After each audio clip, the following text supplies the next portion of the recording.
ஒரு international preacher ஆகணும், ஒரு இன்டர்நேஷ்னல் மினிஸ்டர் ஆகணுங்கிறனால நாடு தாண்டி போயிட்டீங்களா? பிள்ளையினுடைய கையிலே மொபைல் இருக்கிறது, இவருடைய கையிலே பீர் பாட்டில் இருக்கிறது. பாவத்தினுடைய அகோரம்.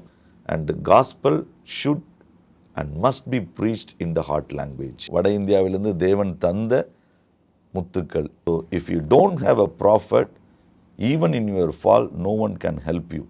If you have a prophet, even if you fall deeply they can bring you up. இந்திய அரசாங்கம் தெரிந்தெடுத்த பொழுது அதிலே தெரிந்தெடுக்கப்பட்ட ஒரு ஹானஸ்டான ஒரு ஆஃபீஸர், நேரடியாக நெற்றிலே அடித்து சொல்லக்கூடியவர்கள். தவா அவர் துவா. இது பெரிய ஹாஸ்பிட்டல், ஏன்னால் அங்கே இருக்கிறவர் பெரியவர்.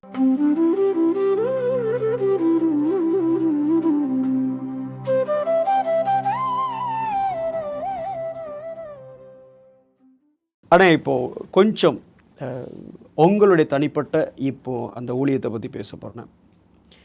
ஏன் நேபாள்?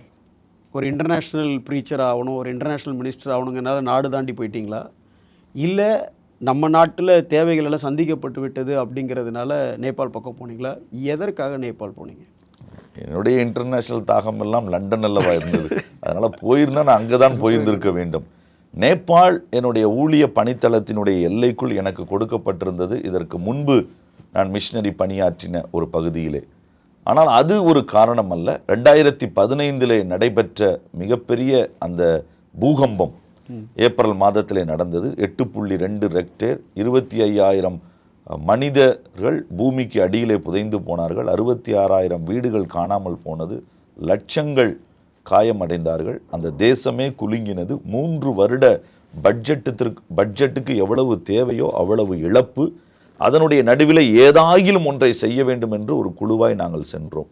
அங்கு சென்ற பொழுது நடந்த சம்பவங்கள், அந்த இடிபாடுகளுக்கு நடுவிலே ஒரு டிஷ் ஆண்டனாவை வைத்து கொண்டு வெயிலை மறைத்து கொண்டு ஒரு மனிதர் உட்கார்ந்திருக்கிறார். அவருடைய கையிலே பிள்ளை இருக்கிறது, பிள்ளையினுடைய கையிலே மொபைல் இருக்கிறது, இவருடைய கையிலே பீர் பாட்டில் இருக்கிறது. நான் யோசித்தேன், இடிந்த இடிபாடுகளுக்கு நடுவிலும் இவனுடைய வாழ்க்கையில் எந்த விதமான ஒரு மாற்றமும் வராமல் இருக்க வேண்டும் என்றால் இது இவனுடைய குறையல்ல, பாவத்தினுடைய அகோரம் அவனை பிடித்திருப்பது. இன்னொரு பட்டணத்திற்கு வந்தோம். இரவிலே சில மணி நேரம் இளைப்பாறி விட்டு பகலுக்கு போவதற்காக நாங்கள் நிறுத்தின இடத்துல இருந்த மிக குறைந்த வாடகையில் உள்ள அந்த லாட்ஜிலே நண்பர்களை அழைத்து கொண்டு உள்ளே போனோம். போகிற வழியெல்லாம் தங்களுடைய சரீரங்களை விற்பதற்கு ஆயத்தமாய் காத்து நின்ற இளம் சிறுமிகள். இதை சிறுமிகள் அப்படின்னா எவ்வளோ? ஒரு 15-16 வயது தான் இருக்கும் அவர்களுக்கு. என்னுடைய அனுமானத்தின் அதை தாண்டி இருக்க வாய்ப்பில்லை. இதை பார்த்த உடனே உள்ளே போக மனதில்லை, வெளியே ஓடி வந்து விட்டோம். அந்த ஹோட்டல் ஓனர் இடத்துல கேட்டோம்.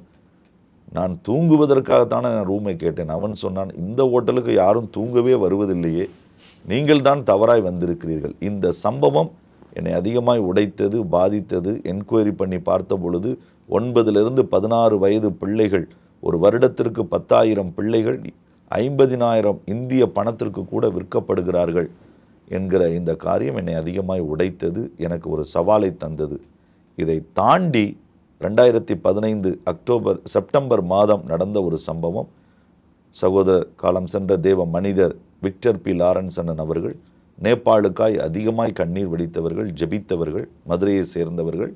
நான் இருந்த ஊழியத்திலே அவர்களும் இருந்தார்கள். அவருடைய கல்லீரல் பாதிக்கப்பட்டு மதுரையிலே கடைசி முறை அவரை சந்தித்தேன்.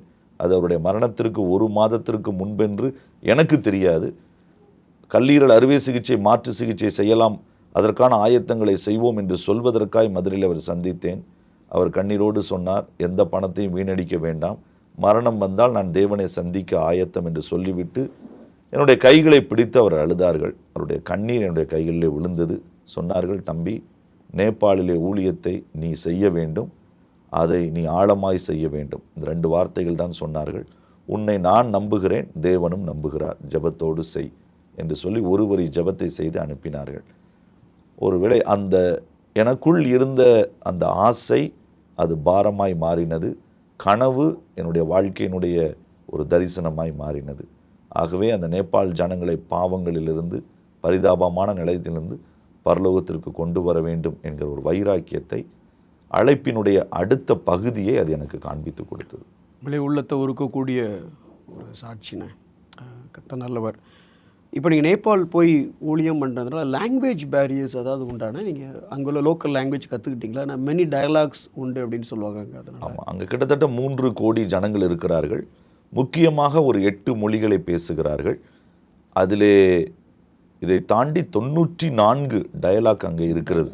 ஆகவே ஒவ்வொரு டயலாக்கையும் நாம் கற்றுக்கொள்வது ஒரு சவாலான காரியம். ஆனால் ஆண்டவருடைய கிருபையினாலே அங்கு அதிகமான ஹிந்தியை புரிந்து கொள்ளுகிறவர்கள் உண்டு, நேபாளி மொழியை புரிந்து கொள்ளுகிறவர்கள் உண்டு. ஸோ ஹிந்தியிலே எனக்கு சரளமாய் அதை பேச முடியும், பிரசங்கிக்க முடியும். நேபாளிலே ஓரளவுக்கு என்னால் அவர்களிடத்திலே கம்யூனிகேட் பண்ண முடியும். இதை வைத்து கொண்டு தான் உள்ளே போனோம். அங்கு கிடைத்த கனிகள் வேறு 5-6 விதமான மொழிகள் பேசக்கூடியவர்கள் முதல் மாதத்திலே கிடைத்தார்கள். ஆகவே அந்த எங்களுடைய சகோதரர்களை கொண்டு அந்தந்த மொழி பேசக்கூடிய இடங்களிலே அவர்களை வைத்து இன்றைக்கு சுதேச ஊழியர்களைத்தான் அதிகமாக எழுப்புகிறோம். ஏனென்றால் அவர்கள்தான் அந்த இருதய மொழிகளிலே பேச முடியும். The heart language and gospel should and must be preached in the heart language. இப்போது நீங்கள் சுதேசி ஊழியர்கள் எழுப்பியிருக்கீங்க. எத்தனை பேர் இருப்பாங்கண்ணா இப்போ ஆண்டவருடைய கிருபையினால் நாங்கள் ஒரு 153 ஊழியர்கள் ஃப்ரம் நேபாள். நேபாளிலே மட்டும் கிட்டத்தட்ட 48 ஊழியர்கள் இருக்கிறார்கள். இந்தியாவையும் நேபாளையும் சேர்த்து நான் சொல்லுகிறேன். ஸோ இந்த 40 பேரும் நேபாளிலேருந்து வந்திருக்கிறாங்க. அவங்களுக்கு அந்த நேபாள் லாங்குவேஜ் எல்லாமே அவங்களுக்கு தெரியும். 48 பேர். இதில் ஒரே ஒரு குடும்பம் மட்டும் சென்னையை சேர்ந்தவர்கள். அருமையான டேனியல் ஜெபகுமார் அவருடைய மனைவி கூட உத்தரப்பிரதேசத்தை சேர்ந்தவர்கள். அவர் மட்டும்தான் தமிழகத்தை சேர்ந்தவர். மற்றவர் எல்லாரும் நேபாளை சேர்ந்தவர்கள். இதுவரைக்கும் என்ன பண்ணியிருக்கீங்கன்னா ஒரு மைல் ஸ்டோன்ஸ், எவ்வளோ சர்ச்சஸ் அல்லது எவ்வளோ மக்களை ரீச் பண்ணியிருக்கிறீங்க, ஸ்டாட்டிஸ்டிக்ஸ் இருக்கான? ஆமாம், ஆண்டவருடைய கிருபையினாலே இது டிசம்பர் 3ஆம் தேதி 2023 நாங்கள் தொடங்கினோம். இன்னும் சொல்ல போனால் 2024 ஜனவரி என்று கூட சொல்லலாம். ஏறக்குறைய 2 வருடங்கள் தான். இந்த 2 வருடங்களுக்குள் ஆண்டவருடைய பெரிய கிருபை, அநேக தேவதாசர்களுடைய ஜெபம், எங்களோடு கூட நின்ற மூத்த போதகர்களுடைய ஒரு ஒத்தாசை, இவைகளோடு கூட இன்றைக்கு 54 திருச்சபைகளை 107 வீட்டு சபைகளை கிட்டத்தட்ட உருவாக்குவதற்கு ஆண்டவர் உதவி செய்திருக்கிறார். ஒரு பெரிய அறுவடைய கர்த்தர் குறைந்த நாட்களிலே தந்தார். ஒரு 297 அனாதை, திக்கற்ற, தள்ளப்பட்ட, அடிமைத்தனத்திற்கு தங்களை விற்று போட்ட பிள்ளைகளை மறுசீரமைப்பு செய்து கொண்டு வருவதற்கு கர்த்தர் எங்களுக்கு உதவி செய்து கொண்டிருக்கிறார். இதோடு கூட மருத்துவ ஊழியத்தையும் நாங்கள் இணைந்து செய்து கொண்டிருக்கிறோம். இப்போ நீங்கள் இந்த சில்ட்ரன்ஸ்லாம் சைல்டு டிராஃபிக்கிங்கில், இதில் சில பேர் சைல்டு டிராஃபிக்கிங் ப்ரோன் உள்ளவர்கள், அதிகபட்சம் போதை வஸ்துகளுக்கு சிறு வயதிலே அடிமைப்பட்டவர்கள். ஓகே, நேபாள், பீகாரினுடைய இன்னொரு பெரிய சவால் அது இன்றைக்கு. ஓகேண்ணா, உங்களுடைய சக்ஸஸர் அப்படிங்கிறத பற்றி பேச போகிறோம். ஏன்னா இப்போது இயேசு ஜெபித்தார், அந்த 12 பேரை சீஷர்களாக தேர்ந்தெடுத்தார். அவர்கள் தான் அப்போஸ்தலராகி அதுக்கு அடுத்து இயேசு செய்த பணியை தொடர்ந்து அவங்க செஞ்சாங்க. பவுல் எடுத்தோன்னா ஒரு தீமோத்தின்னு சொல்லலாம், டைட்டஸ் சொல்லலாம், பேதுரு எடுத்த ஒரு யோவான் மார்க்குன்னு சொல்லலாம். அதை நம்ம சபையில் மட்டும் இல்லை, அப்போஸ்தலனுடையில் மட்டும் இல்லை, சபை சரித்திரத்தில் நம்ம பார்க்கும்போது கூட யோவான், பாலிகார்ப் அப்படி சொல்லி அந்த லெகசி அப்படியே ஒரு successor. How you started identify your successor and what kind of edification you started giving? கண்டிப்பாக 20 வருட அந்த சின்ன மிஷினரி அனுபவம் எனக்கு இதில் உதவி செய்தது. ஆகவே இதை இந்த தரிசனத்தை ஆரம்பிக்கும் பொழுதே என்னுடைய சகோதரர்களாய் சேர்ந்து தான் ஆரம்பிக்க வேண்டும் என்கிற ஒரு முடிவை எடுத்தோம். அதில் எனக்கு பிறகு கர்த்தர் என்னை எப்பொழுது எடுத்துக்கொண்டாலும் சரி, அல்லது எனக்கு பிறகு அவர்கள் செய்தாலும் சரி என்றல்ல, என் கூடவே அவர்கள் செய்ய வேண்டும் என்கிற கண்ணோட்டத்தில் தான் முதல் நாளிலேயே நேபாளாக இருக்கட்டும், அது பீகாராக இருக்கட்டும், அதில் நாங்கள் ஆரம்பித்தோம். யூபியிலே சில மாதங்கள் கழித்து அதற்கான சரியான நபரை கர்த்தர் அடையாளம் காண உதவி செய்தார். ஆகவே இந்நாட்களில் எங்களோடு கூட 3 முக்கிய தலைவர்களையும் அவர்களுக்கு கீழாக ஒரு 12 2ஆம் கட்ட தலைவர்களையும் ஏற்கனவே நாங்கள் நியமித்து இந்த ஊழியத்தில் ஓடிக்கொண்டிருக்கிறோம். ஒரு பர்சனல் கொஸ்டின், 3 2ஆம் கட்ட தலைவர்கள், 12 அடுத்த கட்ட தலைவர்கள், எல்லாரும் நார்த் இந்தியன்ஸா சவுத் இந்தியன்ஸா? இதில் ஒரே ஒருவர் மட்டும் தமிழகத்தை சேர்ந்தவர், மற்ற எல்லாருமே வட இந்தியாவிலிருந்து தேவன் தந்த முத்துக்கள். நெக்ஸ்ட்டு ஒரு கவர்னன்ஸ் பற்றி ஒரு கேள்விண்ணே. பவுல் மிகப்பெரிய ஒரு ஜாமாவானாக இருந்தால் கூட கலாத்திய சபையில் ஒரு சின்ன பிரச்சனை வந்த உடனே நேராக யாக்கோபை தேடி அப்போஸ்தலனுடைய 15ஆம் அதிகாரத்தில் வந்து அவருடைய ஆலோசனையின்படி எழுத்துப்பூர்வமாக அப்ரூவ் வாங்கிட்டு பால் அண்ட் சைலஸ் அதுக்கப்புறம் அந்த பணியை தொடர்றாங்க. இந்த மாதிரி உங்களுக்கு மேலே அல்லது உங்களுடைய தவறுகளை சுட்டி காட்டுவதற்கு இல்லை உங்களுக்கு உதவி செய்வதற்கு ஆலோசனை சொல்வதற்கு கவர்னன்ஸ் பாடி இருக்கா? நிச்சயமாக எங்களுடைய நாங்கள் முதலாக அந்த ட்ரஸ்ட் போர்டை ஃபார்ம் பண்ணும் பொழுது முடிவு செய்த காரியம் இதுதான். ஒத்த கருத்துடையவர்கள் என்பதை காட்டிலும் என்னை கண்டித்து உணர்த்தக்கூடிய நிலைமையிலே இருக்கக்கூடிய நாத்தான்கள் வேண்டும் என்பது என்னுடைய வாஞ்சியாக இருந்தது. சிம்சோனுக்கும் தாவீதுக்கும் ஒரே வித்தியாசம்தான். இன்ஃபேக்ட் சிம்சோன் தாவீதை விட பலசாலி.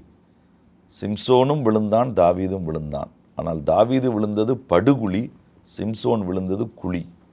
ஆனால் எழுந்தது படுகுழியிலே விழுந்தவன், எழ முடியாதது சாதாரண குழியிலே விழுந்தவன். காரணம் என்ன? இன்னொருத்தனுடைய மனைவியோடு கூட சிம்சோன் ஒரு நாளும் அவன் தன்னுடைய தொடர்பை வைக்கவில்லை. ஆனால் கூட இருந்தவனையும் கொன்று மனைவியை எடுத்தவன் தாவீது. என்ன காரணம்? ஒரே ஒரு காரணம்தான். தாவீதினுடைய வாழ்க்கையிலே 3 தீர்க்கதரிசிகளுடைய பெயர்கள் இருக்கும். சிம்சோனுடைய வாழ்க்கையிலே ஒரு நண்பனுடைய பெயரும் கூட கிடையாது. So if you don't have a prophet, even in your fall no one can help you. If you have a prophet, even if you fall deeply they can bring you up. இது எனக்கு நான் கற்றுக்கொண்ட ஒரு பாடம். ஆகவே எங்களோடு கூட நல்ல சாட்சி பெற்ற மிஷினரி அனுபவம் உள்ள 2 மூத்த தலைவர்களை நாங்கள் தெரிந்தெடுத்தோம் தென்னிந்தியாவிலிருந்து. அந்த 2 பேரும் கிட்டத்தட்ட 40 வருடங்கள் அல்லது 30 வருடங்கள் குறைந்தபட்சம் மிஷினரி ஊழியத்திலே அனுபவம் உள்ளவர்கள். ஸோ உங்களுக்கு தெரிஞ்சவங்கனால தேர்ந்தெடுக்க? இல்லை, நிச்சயமாக இல்லை. என்னுடைய உறவினர்கள் அல்ல, என்னுடைய இரத்த சொந்தங்கள் அல்ல, என்னுடைய தூரத்து சொந்தங்களும் அல்ல அவர்கள். ஆனால் இயேசுவின் இரத்தத்தினால் இணைந்த சொந்தங்கள்.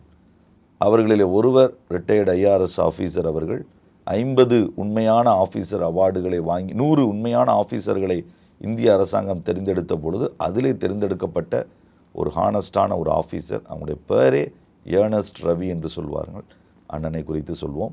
2வது கன்னியாகுமரி பகுதியைச் சேர்ந்த அருமையான கனகராஜன் அவர்கள். கவர்மெண்ட்டிலே கெசட்டட் ஆஃபீஸராக இருந்தவர்கள், கரைபடியாதவர்கள். ஆகவே ஆனால் கண்டிக்கக்கூடியவர்கள். 2 பேருமே தெளிவாய் என்னுடைய தனிப்பட்ட வாழ்க்கையாக இருந்தாலும் தவறு செய்தாலும் அதை சுற்றி வளைத்து அல்ல, நேரடியாய் நெற்றிலே அடித்து சொல்லக்கூடியவர்கள். அவர்களை வைத்திருக்கிறோம். இதை தாண்டி இன்னமும் ஆலோசனை கொடுப்பதற்கு மூத்த போதகர்கள் குழு, சகோதரர்கள் என்று சொல்லி ஒரு 15 பேரை நாங்கள் கணக்கு ஒப்புவிப்பதற்கு அக்கௌண்டபிலிட்டி குரூப்பாக அவர்களுக்கு நாங்கள் ஒரு ஸ்டூவர்டாக இருக்க எங்களை நாங்களே பணித்திருக்கிறோம். சூப்பர்ண்ணே.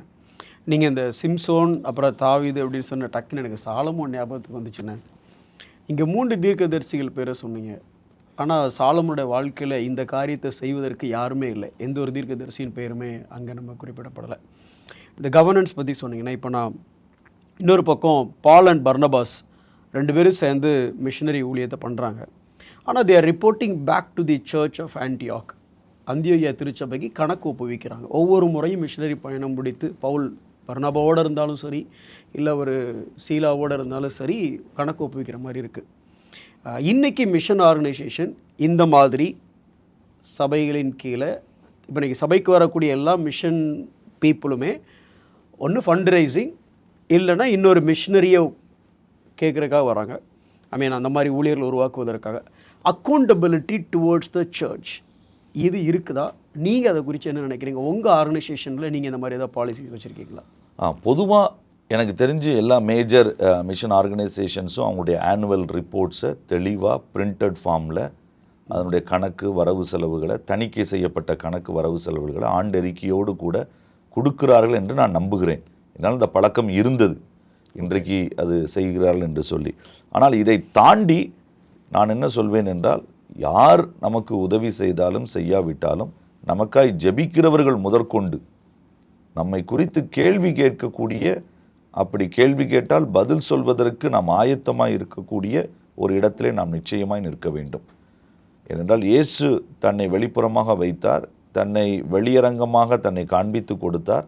இவ்வுலகத்தின் அதிபதி வருகிறான், அவனுக்கு என்னிடத்திலே ஒன்றுமில்லை என்று தைரியமாய் சவால் விட்டு, உங்களில் யாரும் என்னிடத்திலே குற்றம் கண்டுபிடிக்க முடியுமா என்று பெரிய சமய மத தலைவர்கள் யாருமே உதவி செய்யாதவர்கள் அவர்களையும் பார்த்து அவர் கேட்டார். ஆகவே நாங்கள் இதை குறிப்பாய் வைத்திருக்கிறோம். மாதந்தோறும் எங்களுடைய தலைவர்களுக்கு இதை அனுப்பி கொடுக்கிறோம். எங்களுக்கு இருக்கிற சபைகளுக்கு வருடாந்திர அறிக்கையை நாங்கள் சமர்ப்பிக்கிறோம். இதை தாண்டி அவர்கள் கேள்வி கேட்டிருந்தால் நாங்கள் ஆயத்தமாக இருக்கிறோம். இது கட்டாயம் செய்யப்பட வேண்டியது. இவ்வளோ அமௌண்ட்டுக்கு மேலே கொடுத்தா அவங்களுக்கு அறிக்கை கொடுக்கணும் அந்த மாதிரியான இல்லை இதில் அமௌண்ட்டு பிரச்சனையே இல்லை. அப்படின்னா இயேசு பாராட்டின டோனர் தப்பாயிருவாங்க. ஏழை விதவை மிக குறைவாய் குடைத்தவர்கள், அவர்களுக்கு நம்ம எதுவுமே நம்ம செய்ய முடியாது. அதனால் இயேசுனுடைய கண்ணோட்டத்திலே எவ்வளவு கொடுக்கிறோம் என்பதல்ல, எப்படி கொடுக்கிறோம் என்பது அர்த்தம். இன்னொரு வழியை பண்ணால் ஏன் கொடுத்தார்கள் என்பது அது ஒரு முக்கியமான கேள்வி. It's not about how much, it's about how. ஆகவே அந்த காரியத்தில் நம்ம கூட நிற்கிறவர்களுக்கு எல்லாருக்குமே நாங்கள் எங்களுடைய பொதுவான ஜெப குறிப்புகளை, பொதுவான ஊழிய ரிப்போர்ட்டை நாங்கள் எல்லாருக்கும் அனுப்புகிறோம். இதிலே நாங்கள் மாதந்தோறும் கட்டாயம் வந்து இந்த மிஷினரியை தாங்க முன் வருகிறோம், எங்களுக்கு ஒரு மிஷினரியை தாருங்கள் என்று சொல்லுகிறவர்களுக்கு அந்த குறிப்பிட்ட மிஷினரியினுடைய ரிப்போர்ட்டை அனுப்புகிறோம். மற்றவர்களுக்கு எல்லா ரிப்போர்ட்டையுமே நாங்கள் அனுப்புகிறோம். ஓகே, நீங்கள் அமௌண்ட்டை பார்க்காம ஹார்ட்டை பார்க்குறீங்க, இன்டென்ட்டை பார்க்குறீங்க. சூப்பர். ஆனால் அடுத்து மெடிக்கல் ஃபீல்டு, உங்களுடைய மெடிக்கல் எக்ஸ்பீரியன்ஸ் காஸ்பலை ஸ்ப்ரெட் பண்ணுறதுக்கு எந்த வகையில் ஹெல்ப் பண்ணுச்சு? இது ஒரு பெரிய ஒரு ஸ்ட்ராங்கான டூல்னு பார்க்குறீங்களா, இல்லை இது பேர்டனாக பார்க்குறீங்களா? இது எனக்கு கிடைச்ச ஒரு பெரிய வரம், எழுதப்படாத வரம் என்று நான் சொல்லுவேன். இந்த குணமாக்கும் வரம், ஆனால் அதை ஆண்டவர் ஒரு கலையாகவும் கொடுத்திருக்கிறார் என்பதற்காக நான் ஆண்டவருக்கு ஸ்தோத்தரிக்கிறேன். அந்த அளவுக்கு நான் தகுதி உள்ளவன் அல்ல, ஆனால் ஆண்டவர் இதை தந்ததற்காக நான் ஆண்டவருக்கு நன்றி செலுத்துகிறேன். இதை நாங்கள் ஹிந்தியில் சொல்லுவோம், தவா और துவா. தவா என்றால் மெடிசன், துவா என்றால் ப்ரேயர். ரெண்டும் ஒரே இடத்திலே கிடைக்கும். அப்படிதான் போர்டு வச்சுருப்போம். தவா துவா துவா ரெண்டும் இங்கு கிடைக்கும். ஆகவே இங்கு வந்து நீங்கள் பெற்றுக்கொள்ள முடியும் என்று. இன்னமும் கொஞ்சம் நான் சொல்ல வேண்டும் என்றால், மற்றவர்கள் எல்லாரும் செலவழித்து சுவிசேஷம் அறிவிக்க வேண்டும். நாங்கள் எங்களுடைய காணிக்கை பணத்தை பெற்று சுவிசேஷத்தை அறிவிக்கிறோம். ஏன்னா patient they pay and they get the gospel. அதுதான் பொதுவாக ஒருவேளை நம்முடைய மருத்துவமனையில் நாங்கள் இலவசமாய் கொடுத்தாலும் ஒரு சின்ன பகுதியை, ஒரு 20 ரூபாய் என்று தான் நாங்கள் வைத்திருக்கிறோம், ஒரு டோக்கன் ஆஃப் பேயிங். ஏன்னா இப்போது இருக்கக்கூடிய மதமாற்ற தடை சட்டத்திலே இலவசமாய் செய்தால் அது நமக்கு விரோதமாக எழும்புவதற்கு ஒரு வாய்ப்பு இருக்கிறது. ஆகவே மருத்துவத்தை போன்று தனிநபர் ஊழியத்தை செய்வதற்கு ஒரு வாய்ப்பு கிடைக்கும் என்று நான் நம்பவில்லை. இது ஒரு மிகச்சிறந்த வாய்ப்பு. அதனால் எங்களுக்கு அதிகம் எதிர்பார்க்கப்படும் பரலோகத்திலே. Prize card. ஆனால் மருத்துவத்துறை உங்களோட எஜுகேஷன் குவாலிஃபிகேஷன் என்ன படிச்சிருக்கிறீங்க? நான் ஆண்டவருடைய கிருபையினாலே என்னுடைய எம்பிபிஎஸ்ஸை திருநெல்வேலி மருத்துவக் கல்லூரியில் முடித்தேன். அதற்கு பிறகு நேஷனல் போர்டு நடத்தக்கூடிய டிஎன்பி என்று சொல்வார்கள், சர்வதேச தரத்திலே இந்தியாவில் உள்ள முதுகலை பட்டம். அதிலே குறிப்பாக அறுவை சிகிச்சையிலே ரூரல் சர்ஜரி என்கிற அந்த சப்ஜெக்டிலே நான் என்னுடைய முதுகலை பட்டத்தை நான் முடித்திருக்கிறேன். அக்கவுண்ட் டாக்டர்னு நினைக்கிறேன். ஆமாம். அவங்களுடைய குவாலிஃபிகேஷன், என்னுடைய விழா எலும்பும் டாக்டர் தான். அவள் என்னோடு கூட எம்பிபிஎஸ் திருநெல்வேலி மருத்துவக் கல்லூரியில் தான் படித்தாள். பிறகு சிஎம்சி வெள்ளூரிலே diploma in gynaecology and obstetric முடித்து பிறகு masters in gynaecology and obstetrics இரண்டும் படிப்பதற்கு ஆண்டவர் உதவி செய்தார். ஒரு பெரிய மிஷன் ஹாஸ்பிட்டல் வச்சுருக்கீங்கன்னு கேள்விப்பட்டோன்னே, எவ்வளோ கோடி இன்வெஸ்ட்மெண்ட்டு, எப்படி வாங்கினீங்க? இது பெரிய ஹாஸ்பிட்டல், ஏன்னால் அங்கே இருக்கிறவர் பெரியவர், சைஸில் இல்லை. ஆக அது பெரிய ஹாஸ்பிட்டல் தான் நிச்சயமாக. அது ஒரு முழுவதும் வாடகைக்கு எடுக்கப்பட்ட ஒரு ஹாஸ்பிட்டல். அப்போஸ்தலர் 28 கடைசி 2 வசனத்தை நம்புகிறவன் பவுல் வாடகை வீட்டிலிருந்து பிரசங்கித்தான். ஆகவே வாடகை வீட்டில் இருக்கிற வரைக்கும் நானும் பவுலும் ஒன்று என்று கூட சொல்லிக் கொள்ளலாம். அதிலேயாவது நாம் இணைத்து கொள்ள முடியும். அந்த வாடகை கட்டிடத்தில் தான் நாங்கள் பட்னாவிலிருந்து 60 கிலோமீட்டர் தூரத்திலே பக்தியார்பூர் என்கிற இடத்திலே செய்கிறோம். ஒரு சின்னதாக அவுட் பேஷண்ட் ஓபிடியாக நாங்கள் அதை ஆரம்பித்தோம். ஆண்டவருடைய தெளிவான உந்துதல், தீர்க்கமான ஒரு தரிசனத்தை பார்த்து அதற்கு பிறகு 6 மாதங்களில் முதல் 3 மாதங்கள் சவாலாக இருந்தது. ஆனால் 6 மாதங்களுக்குள் ஆண்டவர் ஏன் கொண்டு வந்தார் என்பதை புரிந்து கொண்டோம். அங்கு இருக்கக்கூடிய அதிகபட்ச உயர்தர பிராமண வகுப்பை சேர்ந்தவர்களுக்கும் ராஜ்புத் வகுப்பை சேர்ந்தவர்களுக்கும் மிக குறைவாக சுவிசேஷம் அறிவிக்கப்பட்டவர்கள் இந்தியாவிலே இவர்கள்தான். மிக குறைவான விசுவாசிகளும் இவர்கள்தான். மிக மிக குறைவான மிஷினரிகள் எழும்பின இனத்தை சேர்ந்தவர்களும் இவர்கள்தான்.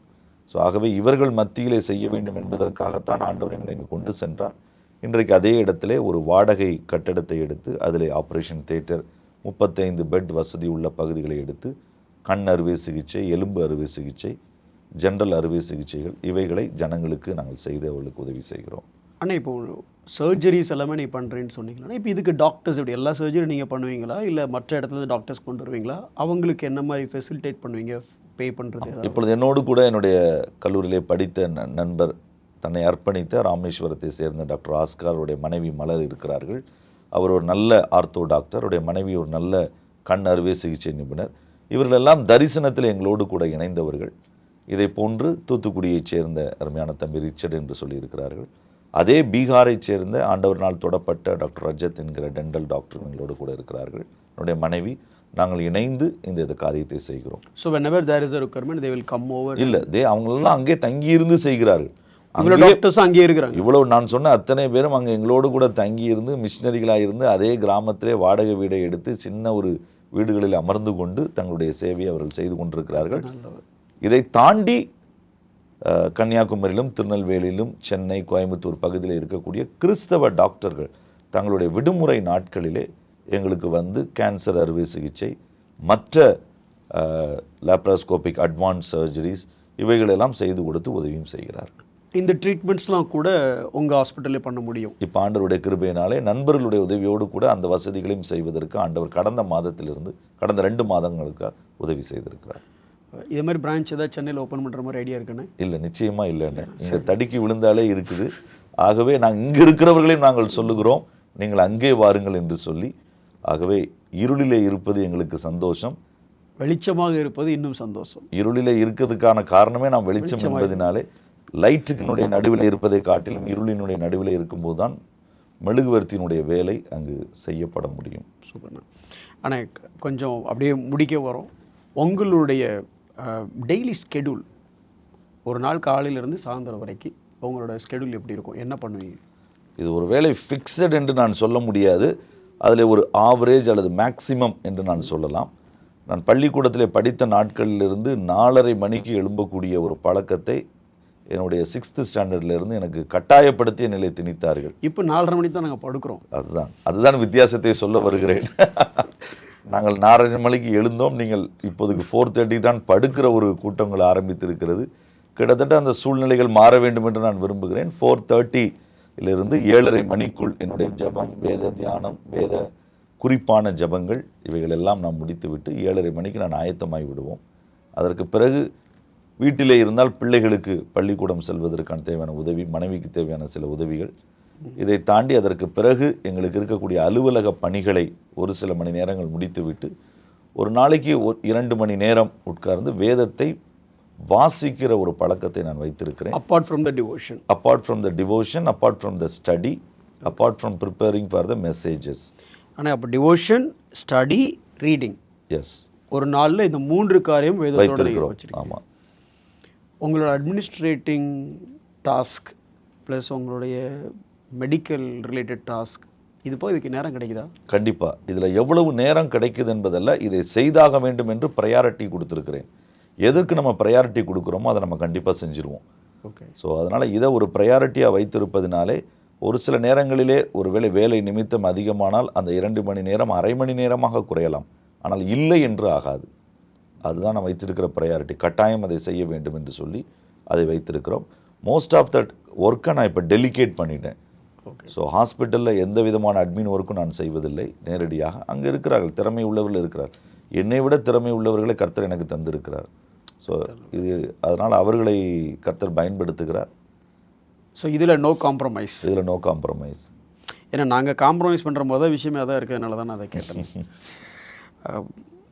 ஆனால் இப்போ இந்த டிவோஷன், உங்களுடைய பர்சனல் ரீடிங் போய் உங்களுடைய ஃபேவரேட் ஆத்தர் இல்லை ஃபேவரேட் புக் அந்த மாதிரி ஏதாவது இருக்கானே, நீங்கள் ரெகுலராக நான் இவரை ரீட் பண்ணுவேன், இந்த ஆத்தரை ஃபாலோ பண்ணுவேன் அப்படி அந்த மாதிரி? பைபிளை தாண்டி உள்ள வெளியுள்ள புஸ்தகம், பைபிளை தாண்டி வெளியுள்ள புஸ்தகங்களிலே அநேக இந்தியாவைச் சேர்ந்த வெளிநாட்டைச் சேர்ந்த எழுத்தாளர்கள் இருக்கிறார்கள். அவர்கள் என்னுடைய லைஃப்பில் கான்ட்ரிபியூட் பண்ணியிருக்காங்க.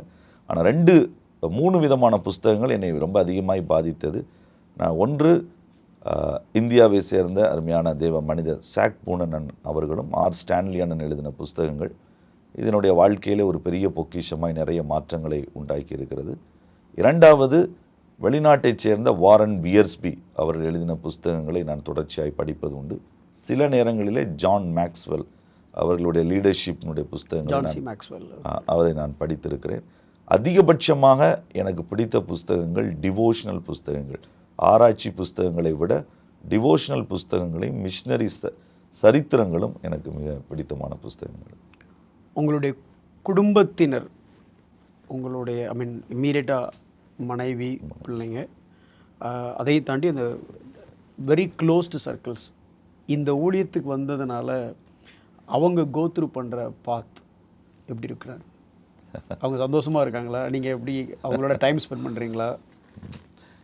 இது ஒரு இந்த வாழ்க்கை இந்த கேள்விக்கான பதிலை நான் உண்மையாகவே சொல்ல விரும்புகிறேன். ஒருவேளை என்னுடைய மனைவி இருந்தால் நிச்சயமாக அவள் சொல்லியிருந்திருப்பாள். மனைவி பிள்ளைகளுக்கு நாங்கள் கொடுக்கக்கூடிய நேரத்தினுடைய அளவு குறைவு, ஆனால் தரத்தை குறைக்க நாங்கள் விரும்பவில்லை. we wanted to give a quality time. ஏனென்றால் குவான்டிட்டி சில நேரங்களிலே எங்களால் முடியும், சில நேரங்களிலே முடியாது. ஆகவே நிறைய பேர் என்கிட்ட கேட்பாங்க, எப்படி நீங்கள் ப்ரையாரிட்டைஸ் பண்ணுவீங்க? சில பேர் சொல்லுகிறார்கள் தேவன், ஊழியம், குடும்பம். சில பேர் சொல்லுகிறார்கள் தேவன், ஊழியம், குடும்பம். சில பேர் சொல்லுகிறார்கள் தேவன், ஊழியம், குடும்பம் முக்கோணமாய் வைக்க வேண்டும். முக்கோணமா, சதுரமா அல்லது வட்டமா என்று எனக்கு தெரியாது. தேவனுக்குள் குடும்பமா, ஊழியமா அல்லது மற்ற காரியங்களை செய்ய வேண்டுமா, அந்தந்த தருணங்களிலே எதற்கு முதலிடம் கொடுக்க வேண்டும் என்பதை யோசித்து கொஞ்சம் அதை அனுமானித்து அந்த இடத்துல முக்கியத்துவம் கொடுக்க நான் முயற்சி செய்கிறேன். ஏனென்றால் வேதம் பேலன்ஸாய் சொல்லுகிறது. தகப்பனையாவது வீட்டையாவது விட வேண்டும் என்று சொல்லுகிற அதே வேதம் விசாரிக்க வேண்டும் என்று சொல்லுகிறது. அது விடுவதா விசாரிப்பதா அந்த நேரத்தை பொறுத்து தான் நான் முடிவு செய்ய முடியும். ஸோ சந்தோஷமாக இருக்கிறாங்க, ஹாப்பியாக இருக்கிறாங்க. அப்படி தான் நான் நம்புகிறேன். அதனால தான் நான் இங்கே உங்களுக்கு முன்னால் வந்திருக்கிறேன். நிச்சயமாக அவங்க சந்தோஷமாக தான் இருக்கிறாங்க. எங்களுடைய பிள்ளைகள் அவங்களிடத்தில் நான் சொல்லுகிற ஒரே ஒரு காரியம், எப்போ உங்களுக்கு டேடி கண்டிப்பாக வேணும் அதை சொல்லிவிடுங்க. நான் ஷெட்யூல் போடுற டைமில் கேட்பேன். ஏன்னா எங்கள் பிள்ளைகளுக்கு எப்போதுமே நான் வீட்டுக்கு போகும்போதே அடுத்த முறை கேட்பாங்க. முதல் கேள்வியை எப்போ போகிறீங்க அதை ஃபிக்ஸ் பண்ணி வச்சுக்கிடுவாங்க. அதுக்கு ஏற்ற மாதிரி ஒரு ஷெட்யூல். அதனால் என்னுடைய ஆண்டவருக்கு அடுத்தபடியாக என்னுடைய மனைவிக்கும் என்னுடைய பிள்ளைகளுக்கும் நான் மிக அதிகமாய் கடமைப்பட்டிருக்கிறேன். நாங்கள் அந்த ஐடியில் பேசிக்காக ஒரு கேள்வி கேட்பாங்கண்ணே, உங்களுக்கு நாங்கள் அந்த வேலையை கொடுத்தோன்னா down the line next 10 years how you will be அப்படின்னு கேட்பாங்க. அதே கேள்வி உங்ககிட்ட 10 வருடம் கழித்து டிஃபைன் டாக்டர் அசோக் குமார். 10 வருடங்கள் கழித்து என்னுடைய ஒரு விருப்பம், இந்த ஊழியத்திலே டாக்டர் அசோக் குமாரை விட சிறப்பாக, அழகாக, உத்தமமாய் செய்கிற இந்த ஊழியத்தை செய்கிறவர்கள் ஒவ்வொரு கிராமங்களிலும் இருக்க வேண்டும். ஜனங்கள் நம்மை நினைவு கூறுவதை விட உருவாக்கப்பட்டவர்களை பின்பற்றுகிறவர்கள் பெருகினால் என்னுடைய தரிசனம் நிறைவானது, என்னுடைய வாழ்க்கை ஒரு பெரிய சந்தோஷமாக இருக்கும் நான் நம்புகிறேன். Praise God. I want to see the legacy and I want to see the successes to rise beyond my ability. என்னிலும் வல்லவர்களை உருவாக்க வேண்டும் அப்படின்னு நினைக்கிறேன். அது நிச்சயமாக, அது எந்த சந்தேகமே இல்லை. என்னை விட 10 மடங்கு பெரியவர்களாக என்னுடைய பிள்ளைகள் நான் திருநெல்வேலி பகுதியை சேர்ந்தவன். அங்கே ஒரு பழமொழி சொல்வார்கள், தாய் 8 அடி பாய்ஞ்சா, நீங்கள் அதே ஊரனால சொல்லிட்டீங்க, தாய் 8 அடி பாய்ந்தால் பிள்ளை 16 அடி பாயும் என்று. இல்லை, 32 அடி கூட பாய முடியும். கண்டிப்பாக. ஸ்தோத்திரம். அதே கேள்வி திருப்பி, after 10 years what is your vision with respect to camps? இந்த கேம்ப்ஸினுடைய தரிசனத்தை நாங்கள் 3 ஃபோல்டாக பிரிச்சிருக்கிறோம். அதுதான் முதல் 10 ஆண்டுகள் 140 மாவட்டங்களை ஃபோக்கஸ் பண்ணுகிறோம். இந்த 140 மாவட்டங்களிலும் கிராமங்கள், பட்டணங்கள், நகரங்கள், சந்திக்கப்படாத influencers, left out world, IT வேர்ல்டாக இதை சந்திப்பது தான் இந்த 10 வருடத்தினுடைய முக்கியமான நோக்கம். அதற்கு பிறகு இது எல்லைகளை தாண்டும் என்பதிலே எனக்கு ஒரு ஆழமான நம்பிக்கை இருக்கிறது. தேசங்களின் எல்லைகளையும் இது தாண்டும் என்பது என்னுடைய நம்பிக்கை. எஜமானன் என்ன வைத்திருக்கிறாரோ அதை செய்து முடிப்போம். ஓகே, கடைசியாக இப்போ இதை பார்த்துட்டு இருக்கக்கூடிய அருமையான தேவனுடைய விசுவாசிகளுக்கு, சபை மக்களுக்கு கேம்ப்ஸ் பற்றியும் உங்களுக்கு அவங்ககிட்ட இருந்த ரெக்குவயர்மெண்ட்ஸ் என்ன அப்படிங்கிறதை நீங்கள் ஷேர் பண்ணுங்கள் டு தி வியூவர்ஸ். இவ்வளவு நேரம் நீங்கள் பொறுமையாக இதை கேட்டுக்கொண்டிருப்பதுக்கு மிகுந்த நன்றி. கேபா அப்போஸ்தல மிஷனரி ஊழியங்கள், அதை ஷார்ட்டாக CAMS என்று நாம் சொல்லுகிறோம். இதிலே எங்களுடைய ஒரே ஒரு வரி தரிசனம் நீங்கள் எளிதாக ஞாபகம் வைத்துக் கொள்ளலாம். K2K, காசி முதல் காட்மாண்டு வரை, உத்தரப்பிரதேச மாநிலத்தில் உள்ள காசியிலிருந்து வழியிலே உள்ள பீகாரையும் நேபாளையும் இணைத்து மொத்தமாக இந்த ஊழியங்களை நாங்கள் செய்கிறோம். எங்களுடைய மிகப்பெரிய ஒரு நோக்கம் அன்ரீச்ட் மட்டுமல்ல, அண்டர் ப்ரிவில்லேஜ்ட், இந்த 2 பேரையும் சேர்த்து நாம் கட்டி எழுப்ப வேண்டிய ஒரு அவசியம் உண்டு. அவர்களை சீஷர்களை, விசுவாசிகளாய் மட்டுமல்ல, சீஷர்களாய் மட்டுமல்ல, தலைவர்களாய் மாற்ற வேண்டும். we need to make them as a legacy. அதுதான் எங்களுடைய மிகப்பெரிய ஒரு காரியம். இதில் உங்களிடத்தில் நான் கேட்டுக்கொள்வது மிக முக்கியமானது, நீங்கள் நேரம் கிடைக்கும் பொழுது நிச்சயமாய் நேரம் ஒதுக்கி எங்களுக்காய் ஜெபியுங்கள். இது ஒரு கடமைக்காய் நான் சொல்வதல்ல, ஜெபம்தான் பரலோகம் விரும்புகிற ஆசீர்வாதத்தை எங்களுக்கு தர முடியும். நாங்கள் பயணிக்கிற பாதையிலே பரமனினுடைய வல்லமையை நாங்கள் பெற்றுக்கொள்ள முடியும். அதனால் உங்களுடைய ஜெபங்களை நாங்கள் அதிகமாய் ஆழமாய் நாங்கள் எதிர்பார்க்கிறோம். 2வது, உங்களுடைய குடும்பத்தினருடைய ஒரு விடுமுறை நாட்களிலே பிள்ளைகளை நீங்கள் அழைத்து கொண்டு எங்களோடு கூட வந்து நீங்கள் தங்கி இருக்கலாம். உங்களுடைய பிள்ளைகளுக்கும் எதிர்வரும் சந்ததிக்கும் இதே தரிசனத்தை நீங்கள் கடத்தி செல்லலாம். நாங்கள் விரும்புவது கேம்ப்ஸ் தனியாக நின்று சாதிக்க வேண்டும் என்றல்ல, இந்த கேம்ப்ஸ் பரவுகிற வித்து என்று எண்ணாகமத்திலே சொல்லுகிறதே, அதே போல we want to be the spreading seeds. அது உங்கள் மூலமாகவும் தேவன் உங்களை கொண்டு காரியங்களை செய்ய வேண்டும் என்று விரும்புகிறோம். 3வது, திறமை படைத்திருந்தால் சில மாதங்களாவது நீங்கள் ஊழியத்தில் இணைந்து வந்து நீங்கள் உங்கள் பங்களிப்பை நீங்கள் ஆற்ற முடியும். ஆகவே இதை செய்வதற்கு அவர்கள் வந்தால் மிகுந்த நாங்கள் சந்தோஷம் அடைவோம். தேங்க்யூ அண்ணா, தேங்க்யூ ஸோ மச். அதிக நேரம் எங்களோட கூட நீங்கள் செலவழித்து உங்களோட எண்ணங்களையும் உங்களோட தரிசனத்தையும் பகிர்ந்து கொண்டதற்கு நன்றி அண்ணா. தேங்க்யூ அண்ணா. Thank you so much. Thank you all. God plus.